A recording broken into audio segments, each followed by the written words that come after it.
फलक और इश्तियाक की शादी का दिन होगा, मगर आयरा इसी ख्याल में डूबी होगी कि कामयार आएगा या नहीं। उसी वक्त सामने से कामयार हॉल में दाखिल होगा। आयरा उसे देखकर चौंक जाएगी। इरफान साहब घबरा जाएंगे कि ये जरूर कोई नया हंगामा करेगा।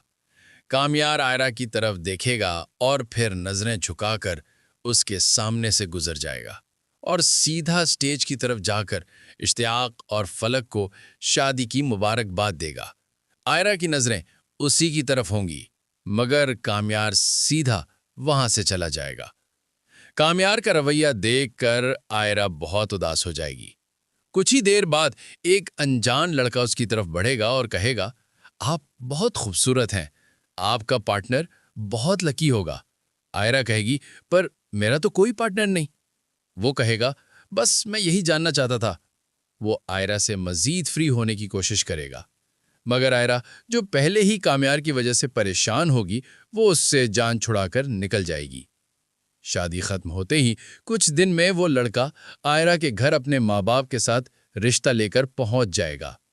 इरफान साहब को वो लोग काफी पसंद आएंगे और वो आयरा से कहेंगे, बेटा, मुझे ये लड़का और इसके घर वाले बहुत अच्छे लगे, तुम कहो तो हम इस रिश्ते के लिए हाँ कर देंगे। आयरा कहेगी, बाबा मुझे कुछ वक्त दें, मैं भी अपनी पढ़ाई पर तवज्जो देना चाहती हूँ। वो कहेंगे, बेटा, हम कौन सा तुम्हारी शादी फौरन कर देंगे, अगर तुम राजी हो तो हम सिर्फ तुम्हारा रिश्ता पक्का कर देंगे। तुम आराम से सोच लो, फैसला तुम्हारे हाथ में ही है। आयरा बेहद परेशान हो जाएगी। एक तरफ उसको कामयार के ख्याल आते रहेंगे और उसकी समझ नहीं आएगा कि वो अपने वालिदैन को क्या जवाब दे। फलक कहेगी कि मैं जानती हूं तुम कामयार की वजह से इस रिश्ते के लिए हाँ नहीं कर रही हो।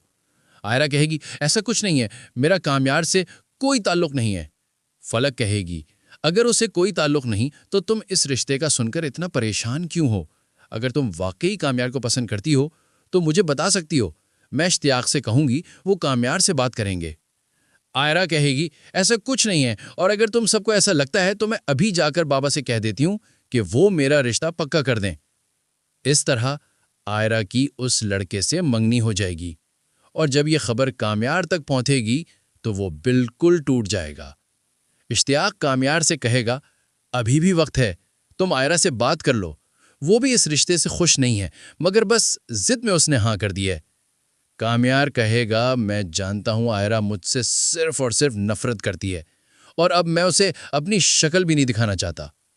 अब दूसरी तरफ ये फारिया भी मेंढकों की तरह बीच बीच में आती रहेगी, तो अब देखना यह है कि कामयार इससे किस तरह जान छुड़वाता है। तो इस तरह कहानी मजीद इंटरेस्टिंग हो जाएगी।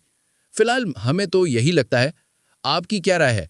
आयरा और कामयार एक बार फिर किस तरह मिलेंगे? हमें कमेंट्स करके जरूर बताइएगा।